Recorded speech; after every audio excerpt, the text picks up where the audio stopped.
शांति। आज 2 अप्रैल 2023 के अव्यक्त बाप दादा के महावाक्य हैं। रिवाइज तारीख हैं 18 फरवरी 1994। मुरली का सार है, स्वमान की स्मृति का स्विच ऑन करने से देह भान के अंधकार की समाप्ति। स्वमान की स्मृति का स्विच ऑन करने से देह भान के अंधकार की समाप्ति। आज अकाल मूर्त बाप सभी अकाल तख्तधारी विश्व कल्याण के ताजधारी मस्तक में चमकते हुए बिंदी के तिलकधारी बच्चों को देख रहे हैं। हर एक तख्तधारी भी हैं, ताजधारी भी हैं, तिलक भी सभी का चमक रहा है। सभी के मस्तक बीच आत्मा बिंदी सितारे के समान दिखाई दे रही है। आप सभी भी अपने तख्त, ताज और तिलक को देख रहे हो। सारी सभा बाप दादा को ताज और तिलकधारी तख्त नशीन दिखाई दे रही है। ये अलौकिक सभा कलयुगी राज्य सभा और सतयुगी राज्य सभा से कितनी न्यारी और प्यारी हैं। तो ऐसी सभा की अधिकारी आत्माएं कितनी प्यारी हैं। आप सभी को भी अपना ये तख्त, ताज और तिलकधारी स्वरूप प्यारा लगता है ना। जब अकाल तख्त नशीन, अकाल मूर्त श्रेष्ठ आत्मा स्थिति में स्थित हो, तख्त पर बैठते हो, तो यह स्थिति कितनी श्रेष्ठ है। सभी के श्रेष्ठ स्थिति की झलक इस सूरत को फरिश्ता बना देती है। साधारण सूरत नहीं, फरिश्ता सूरत। तो फरिश्ता सूरत भी कितनी प्यारी है। फरिश्ते सभी को बहुत प्यारे लगते हैं, क्योंकि फरिश्ता सर्व का होता है, एक दो का नहीं। बेहद की दृष्टि, बेहद की वृत्ति, बेहद की स्थिति वाला है। फरिश्ता सर्व आत्माओं के प्रति परमात्मा संदेशवाहक है। फरिश्ता अर्थात सदा उड़ती कला वाला। फरिश्ता अर्थात सर्व का रिश्ता एक बाप से जुटाने वाला है। फरिश्ता अर्थात डबल लाइट, देह और देह के संबंध से न्यारा, हल्का। फरिश्ता अर्थात सर्व को स्वयं की चलन और चेहरे द्वारा बाप समान बनाने वाला। फरिश्ता अर्थात सहज और स्वतः अनादि और आदि संस्कार सदा इमर्ज स्वरूप में दिखाने वाला। फरिश्ता अर्थात निमित्त भाव, निर्माण स्वभाव और सर्व प्रति कल्याण की श्रेष्ठ भावना वाला। ऐसे फरिश्ते होना। फलक से कहो, हम नहीं होंगे तो कौन होगा, फलक है ना। तो बाप दादा ऐसे फरिश्तों की दरबार देख रहे हैं। सिर्फ इसी स्वमान में स्थित रहने से देह भान स्वतः ही समाप्त हो जाएगा। बाप देखते हैं कि बच्चे देह भान को छोड़ने की बहुत मेहनत करते हैं। एक देह भान के रूप को छोड़ते हैं तो दूसरा आ जाता है, फिर दूसरे को छोड़ते हैं तो तीसरा आ जाता है। लेकिन छोड़ना सदा मुश्किल होता है और धारण करना सहज होता है। तो बाप दादा कहते हैं कि स्वमान में सदा रहो। जहाँ स्वमान है वह देह भान आ नहीं सकता। तो छोड़ने की मेहनत नहीं करो, लेकिन स्वमान में स्थित रहने का अटेंशन रखो। और संगम युग पर स्वयं बाप द्वारा कितने अच्छे अच्छे स्वमान प्राप्त हैं। प्राप्त करना नहीं है, प्राप्त हैं। अपने स्वमान की लिस्ट निकालो। कितनी बड़ी लिस्ट है। सारे कल्प में कितने भी स्वमान अर्थात टाइटल्स किसी भी नामी ग्रामी आत्मा के हो, चाहे राजनेता हो, चाहे अभिनेता हो, चाहे धर्मात्मा हो, चाहे महान आत्मा हो, उनके अगर टाइटल गिनती भी करो तो आपके स्वमान की लिस्ट से ज़्यादा हो सकते हैं। और जो सवेरे सवेरे बाप दादा स्वमान की स्मृति दिलाते हैं, स्वमान में स्थित कराते हैं, रोज भी एक नए ते नया स्वमान स्मृति में रखो तो स्वमान के आगे देह भान ऐसे भाग जाता जैसे रोशनी के आगे अंधकार भाग जाता। न समय लगता न मेहनत लगती, तो बार बार भिन्न भिन्न देह भान को मिटाने की मेहनत क्यों करते हो? स्वमान की स्मृति का स्विच ऑन करना नहीं आता है क्या? कितना भी गहरा काला बादल सूर्य की रोशनी को छिपाने वाला हो, लेकिन आपके पास ऑटोमेटिक डायरेक्ट परमात्मा लाइट का कनेक्शन है। डायरेक्ट लाइन है ना? लाइन क्लियर है या लीकेज है? किसका लिंक होता है लेकिन लीकेज हो जाती है? तो डायरेक्ट लाइन कितनी पावरफुल होती है। डायरेक्ट कनेक्शन है या इनडायरेक्ट है? सभी की डायरेक्ट लाइन है ना? सभी को डायरेक्ट लाइन मिल गई है। फिर तो एक बादल क्या, सारे बादल आशय अंधकार कर सकते हैं क्या? स्मृति का स्विच डायरेक्ट लाइन से ऑन किया और इतनी लाइट आ जाएगी जो स्वयं तो लाइट में होंगे ही, लेकिन औरों के लिए भी लाइट हाउस हो जाएंगे। ऐसे होता है ना, अनुभवी होना। लेकिन कभी कभी अनुभव को किनारे रख देते हैं। सहारा मिला है, लेकिन कभी कभी सहारे के बजाय किनारे हो जाते हैं। मेहनत लगती है क्या? सदा नहीं लगती, कभी कभी लगती है। स्विच ऑन करना भूल जाते हो क्या? वास्तव में अगर एक मास्टर सर्वशक्तिमान का स्वमान भी याद हो तो मेहनत की कोई बात ही नहीं है। मार्ग मेहनत का नहीं है, लेकिन हाईवे के बजाय गलियों में चले जाते हो या मंजिल के निशाने से और आगे बढ़ जाते हो तो लौटने की मेहनत करनी पड़ती है।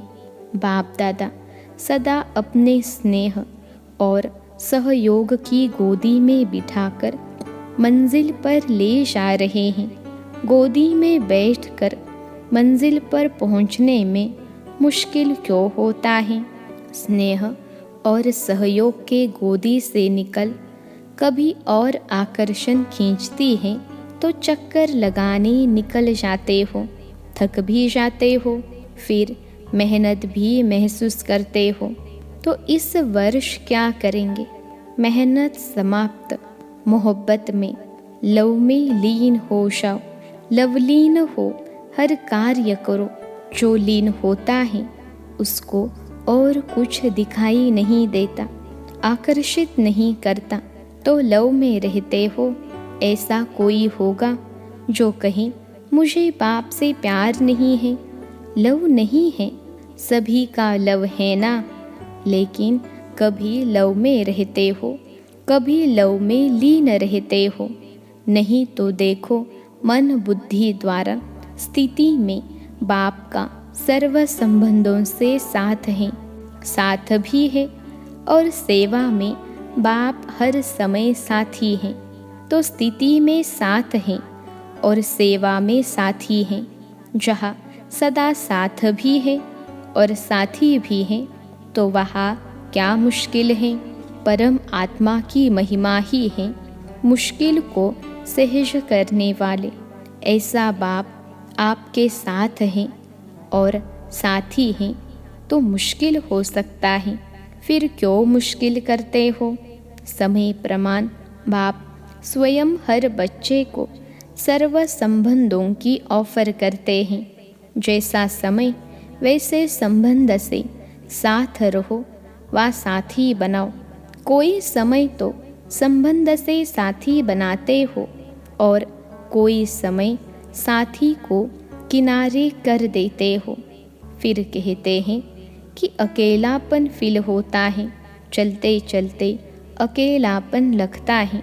और अकेलापन होने से क्या होता है? अपनी श्रेष्ठ जीवन, साधारण जीवन अनुभव होती है। फिर कहते हैं बोरिंग लाइफ हो गई है, कुछ चेंज चाहिए। एक तरफ बाप दादा को खुश करते हैं कि हम तो कंबाइंड हैं। कंबाइंड कभी अकेला होता है क्या? बड़ी अच्छी अच्छी बातें करते हैं बाबा, हम तो है ही कंबाइंड। फिर 15-20 वर्ष बीतता तो कहते हैं चेंज चाहिए, अकेले हो गए हैं।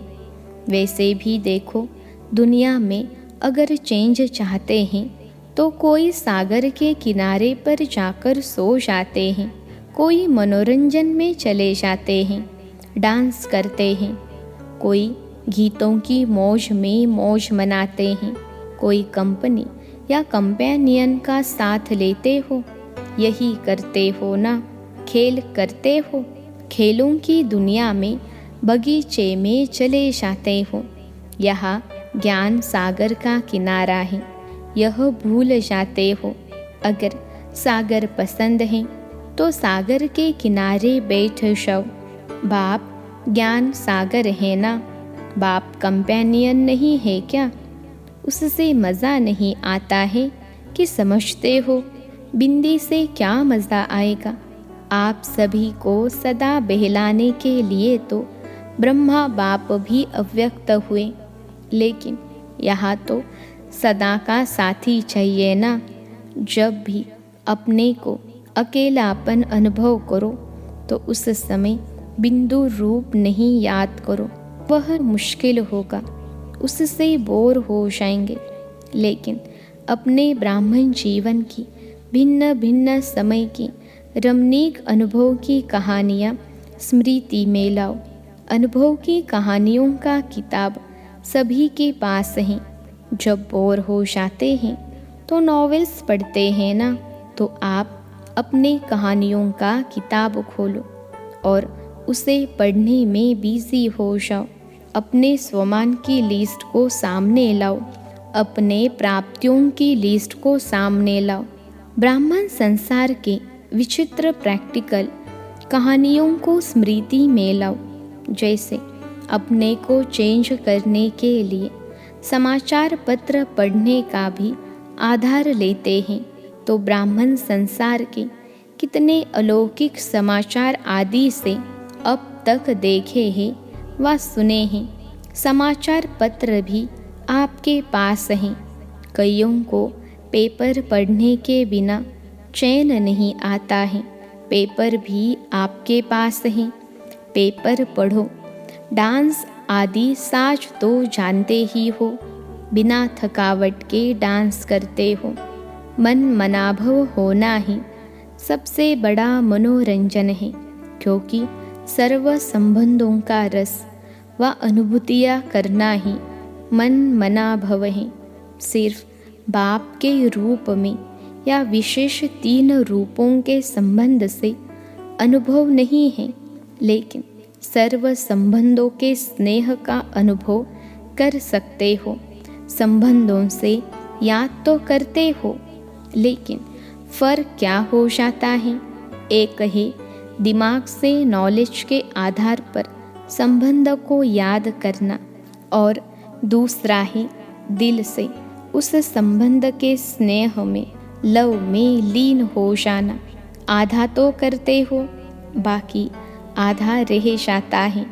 इसलिए थोड़ा समय तो ठीक रहते हो, थोड़े समय के बाद सिर्फ दिमाग से ही संबंध को याद किया तो दिमाग में दूसरी बात आने से दिल बदल जाता है। फिर मेहनत करनी पड़ती है। फिर क्या कहते हो? हमने याद तो किया, बाबा मेरा कंपेनियन है, लेकिन कंपेनियन ने तोड़ तो निभाई नहीं, अनुभव तो कुछ हुआ नहीं। ये दिमाग से याद किया, दिल में स्नेह को समाया नहीं। जब भी कोई बात दिमाग में आती है तो वह निकलती भी जल्दी है, लेकिन दिल में समा जाती हैं तो उसको चाहे सारी दुनिया भी दिल से निकालना चाहे तो भी नहीं निकाल सकती।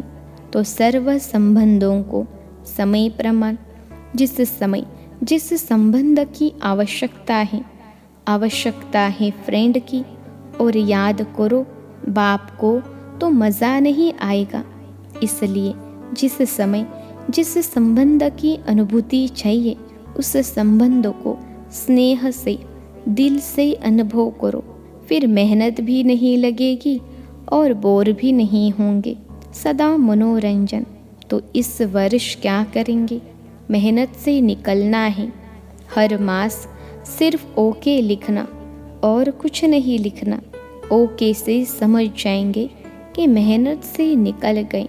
लंबे लंबे पत्र नहीं लिखना, नहीं तो कहते हैं कि पत्र तो लिखा, जवाब नहीं मिलता। ऐसे नहीं कि आपके पत्र पहुंचते नहीं हैं।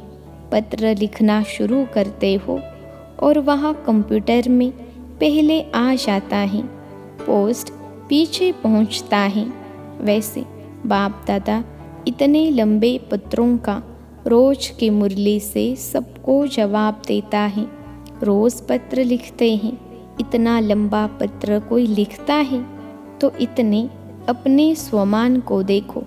परमात्मा का कितना प्यार है आप सबसे। परमात्मा का प्यार है तब पत्र लिखते हैं, अर्थात मुरली में उत्तर भी देते हैं और याद प्यार भी देते हैं। अगर कोई भी क्वेश्चन उठता है या कोई भी समस्या सामने आती है तो मुरली से रेस्पॉन्स मिलता है। तो फिर कभी शिकायत नहीं करना कि उत्तर नहीं आया। बाकी अच्छा करते हो, जो दिल में बात आती है वो बाप के आगे रखना, अर्थात दिल से निकाल दिया। वो भले करो लेकिन शॉर्ट लिखो। पत्र जब लिखते हो तो उसी समय दिल तो हल्की हो जाती है ना, क्योंकि दे दिया ना। फिर दूसरे दिन की मुरली उस विधि से देखो कि जो मैंने पत्र लिखा उसका उत्तर क्या है। रिस्पॉन्स मिलता तो है ना। बेहद का बाप है तो पत्र भी बेहद का लिखेगा, छोटे थोड़े ही लिखेगा। बाप दादा ने देखा कि चारों ओर के डबल विदेशी बच्चे सेवा में अच्छी लगन से लगे हुए हैं। एक एक को देखते हैं तो हर एक दो से प्यारे लगते हैं। अगर नाम लेंगे तो कितने नाम लेंगे, इसलिए सभी अपने नाम से विशेष सेवा की रिटर्न मुबारक स्वीकार करना। नाम लेना शुरू करेंगे तो माला बनानी पड़ेगी, लेकिन माला के सभी मन के बाप दादा के सामने हैं। समय प्रति समय सेवा बेहद की और सफलता संपन्न होती जा रही है। वर्तमान समय विशेष विदेश में 2 सेवाओं का रिजल्ट अच्छा प्रत्यक्ष हुआ। अनेक प्रकार की सेवाएं तो चलती ही रहती है, लेकिन विशेष एक ये ग्लोबल बुक जो मेहनत करके तैयार किया है, उसके निमित्त चारों ओर विशेष आत्माओं का संबंध संपर्क में आना सहज हो गया। तो जिन बच्चों ने दिल व जान, सीख व प्रेम से समय दिया, सहयोग दिया, उसके प्रत्यक्ष फल सेवा के निमित्त आत्माओं को बाप दादा पदम गुना मुबारक दे रहे हैं। और साथ साथ जो अभी डायलॉग व रिट्रीट किया उसकी रिजल्ट भी पहले से अच्छी रही। और सभी देश वालों ने इसमें जो सहयोग दिया उन सबको भी मुबारक। लक्ष्य अच्छा रखा तो चारों ओर अभी इस 2 प्रकार की सेवा की अच्छी धूमधाम चल रही है और आगे भी चलती रहेगी। बाप दादा को याद है कि पहले विदेश से वीआईपीज़ तो छोड़ो, आईपीज़ लाना भी मुश्किल लगता था, और अभी तो सहज लगता है ना। तो यह सेवा का प्रत्यक्ष फल है। और कितनों की दुआएं मिली। जिसके हाथ में बुक जाता है, उन सबकी दुआएं किसके खाते में जमा होती हैं? जो निमित्त बनते हैं। चाहे देने की सेवा, चाहे बनाने की सेवा, चाहे आइडिया निकालने की, चाहे लिखने की, सबको दुआएं मिलती हैं। तो कितनी दुआएं मिल रही हैं? बहुत दुआएं मिलती हैं। आप सिर्फ रिसीव करो। अपने में ही बिजी रहते हो तो दुआएं रिसीव नहीं करते हो। और जो भी आईपीज या वीआईपीज संपर्क में आते हैं तो एक कितनों का अनुभव सुनाएंगे। तो उन सभी की दुआएं ब्राह्मण आत्माओं को बहुत बहुत प्राप्त होती हैं। अगर दुआएं रिसीव करो तो भी संपन्न तो हो ही जाएंगे। बुक भी अच्छा निकाला और ये प्रोग्राम भी बहुत अच्छा है। और भारत वालों की विशेष सेवा, अभी कार यात्रा चल रही है। बिजनेस विंग के भाई बहनों ने 11 कारों की एक रैली राजकोट से बॉम्बे तक निकाली है, जिसमें अनेक प्रकार की सेवाएं हो रही हैं। उसकी भी रिजल्ट बहुत अच्छी निकल रही है। और आगे एक भी निमित्त बन गए तो अनेकों के भाग्य जगाते रहेंगे। तो ये भी सेवा की रिजल्ट अच्छी दिखाई दे रही है। जो भी इस सेवा में निमित्त हैं, उमंग उत्साह से बढ़ रहे हैं, उन सभी को भी चारों ओर के भारतवासी बच्चों को, सहयोगी बच्चों को, निमित्त बच्चों को बाप दादा मुबारक देते हैं। मेहनत नाम मात्र और सफलता ज़्यादा। अब ऐसी सेवा के प्लान्स बनाओ। इस सेवा में भी यह दिखाई देता है कि मेहनत कम, रिजल्ट ज़्यादा। ऐसे विदेश के दोनों प्रोग्राम में भी ऐसे हैं।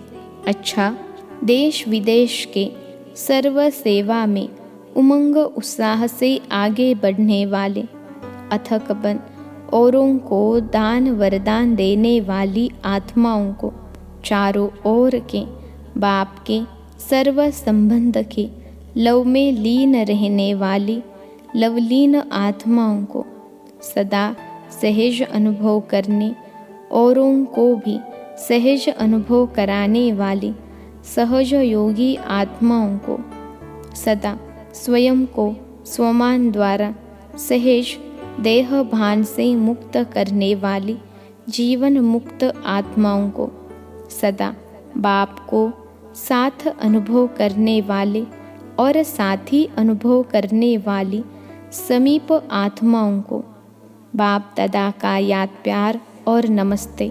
हम रूहानी बच्चों की सिखलते रूहानी माता पिता बाप दादा को याद प्यार, गुड मॉर्निंग और नमस्ते बाबा नमस्ते।